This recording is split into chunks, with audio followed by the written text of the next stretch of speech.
Shortly after EA's Medal of Honor reboot met with adequate consumer and critical response, it became clear that a 14th game in the first-person shooter series would be a go. Medal of Honor Warfighter focuses on the story and the glory of various special ops units. But is there anything really remarkable about this modern military shooter?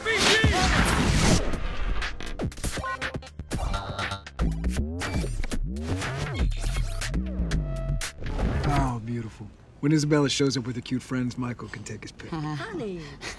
What? The poorly told, difficult to follow, and ultimately inconsequential story bits that pop up between missions chiefly focus on a warfighter known only as Preacher.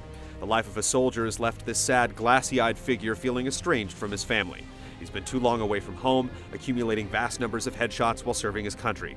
Like a brazenly patriotic action movie married to a third-rate soap opera, a thin and clearly artificial thread of human drama is awkwardly tied up with a mundane plot involving a convoluted terrorist network.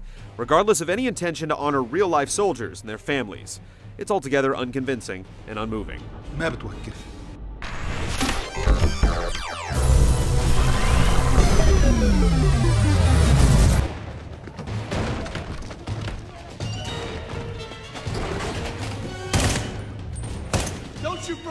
Unlike its main characters, Medal of Honor Warfighter would never risk dishonorable discharge for insubordination. The game does everything by the book, with the 4 to 6 hour campaign trotting you around the globe and generally living up to its title. Its single-player campaign spans just enough time to placate the rigidly value-minded, but anyone concerned with quality will be disappointed by a mind-numbing, tightly scripted tour of duty, where no decision feels like your own and every firefight feels a lot like the last. Driving sections played from a convincingly detailed first-person view where unexpected reprieves from perma-couched, hunkered-down shooting, and a stealth segment done with cars may be the game's one inspired idea, but it's not nearly enough to save the dull campaign with almost no sense of pacing or purpose.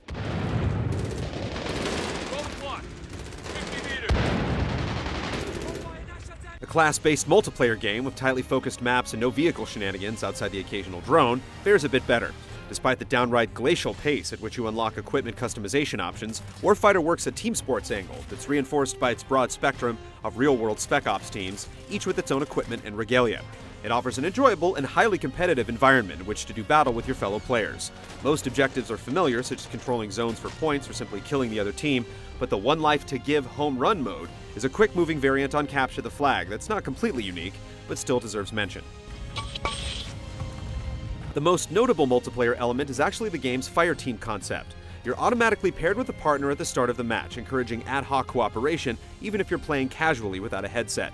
You can visually track him and spawn to his location, sharing ammo and health during battle and XP rewards when the fight is over. It's convenient, but it's by no means a revolutionary feature. Warfighter's online component is functional and has a few good ideas, but there's little here to recommend it over other similar experiences. We're going left. Take your team to the right. We'll link up inside. Understood?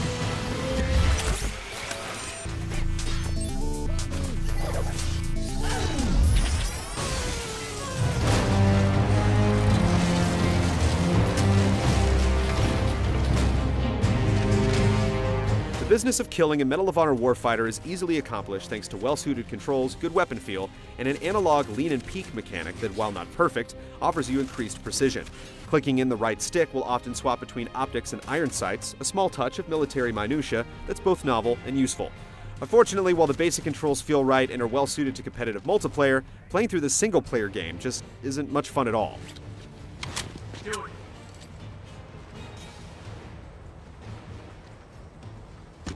It's like being given incredibly sharp scissors and a powerful magnifying glass, then being asked to mow someone's lawn. Warfighter gives you precise tools to work with, and there's some inherent satisfaction in using them, but the job you've been given is boring, dull, and honestly just not worth doing. While the locations vary from caves to deserts to buildings to boats to city streets waist-deep in water, you'll fight what seems to be the same battle over and over again with what feels like a fairly limited selection of weaponry.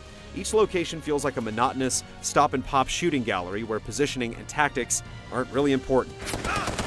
In fact, making a move without the game telling you to do so is generally a bad idea. Attempting to move up before the game gives you the go-ahead is asking for it because your fellow soldiers just don't have your back. Allies you supposedly have deep, manly war bonds with feel more like part of the scenery than an active presence, and while you're often made to follow them around or ask them for ammo, they'll never move up to cover your ass. Everyone is just following the script, including you. When the game tells you your objective is to chase down a target, what it really means is to run into an ambush. Don't worry, he'll wait. As soon as you catch sight of him, he'll start running again. When you've repeated the process enough times, the game will catch him for you in a cutscene. The game simply won't trust you with anything more complicated than aiming and shooting, and will often tell you exactly how to do that too. Frankly, it's a little insulting. Where the hell is our job? Your comrades show similar ambivalence in helping you breach doors, a minigame style activity where your team takes position, the door is forced open, and everyone stands there while you try to score slow motion headshots. The game decides which doors you're going to breach, of course, but you get to decide how to breach them. The thing is, it doesn't really matter how you do it. Whether you're kicking it in or blowing it up, you get the same end result every time, gratuitous, slow-mo shooty time. It's kind of like your mom asking you what color shirt you want to wear today. That the game makes a big deal out of such a small thing is silly and embarrassing.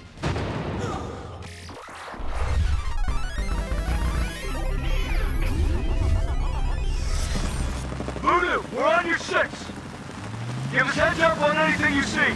There's no question that Warfighter looks better than it plays. Occasional visual imperfections or animation glitches will detract a bit from the overall effect, but the wars being fought here can seem almost strikingly realistic at times. On the other hand, the drive for photorealism is taken too far in the game's pre-rendered cutscenes, with Preacher's ghoulish-looking wife and hideous child triggering all the wrong emotions in what are meant to be warm family moments. Whatever's going on out there affects you, affects us. In any case, any aesthetic ambition is abandoned completely when it comes to presenting information to the player. Warfighter's menus amount to a cluttered mess, confusingly arranged, and difficult to navigate, particularly when it comes to accessing the online multiplayer information. That's one of the game's few redeeming features. One of the things I've learned that some of the other wives didn't is that it's better to have them happy than to have them safe. Jack. All right, let's go. If you want to fight a virtual war and you purchase Medal of Honor Warfighter, you won't exactly be in a position to claim false advertising. However, in spite of some strong individual elements, it ends up feeling like a sloppy and ultimately pointless conflict, focusing on superficial distinctions that add nothing to the game. Warfighter lacks a convincing reason to fight, and there's no reason anyone should pick up the banner apart from brand loyalty or sheer boredom. For the target! Pull the button!